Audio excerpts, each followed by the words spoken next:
नमस्कार, मी मयुरी. आज आपण पाहणार आहोत झटपट बटर कसं बनवायचे.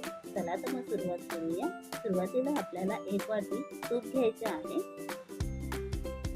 त्यानंतर बटर सॉल्टी असते, त्यामुळे आपल्याला चवीनुसार मीठ टाकूया. त्यानंतर इथे मी केसर टाकणार आहे. केसरने कलर छान येतो. तुमच्याकडे नसेल तर तुम्ही हळद टाकू शकता. त्याच्यानंतर 4 ते 5 आईस क्यूब टाकायचे आणि चांगलं मिक्स करून घ्यायचं. घट्ट होईपर्यंत आपल्याला मिक्स करून घ्यायचं. बघू शकता कलरही चेंज झालेला आहे. अशी कन्सिस्टन्सी हवी.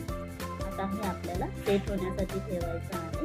तर एका चौकोनी डब्यामध्ये मी सिल्वर फॉइल टाकला आहे. त्यामध्ये आपण सेट होण्यासाठी ठेवून देऊया.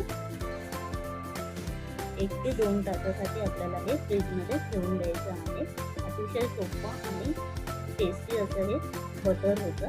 तासाभरानंतर बघू शकता आपला बटर जो आहे तो मस्त सेट झालेला आहे. चॅनलला लाईक शेअर सबस्क्राईब नक्की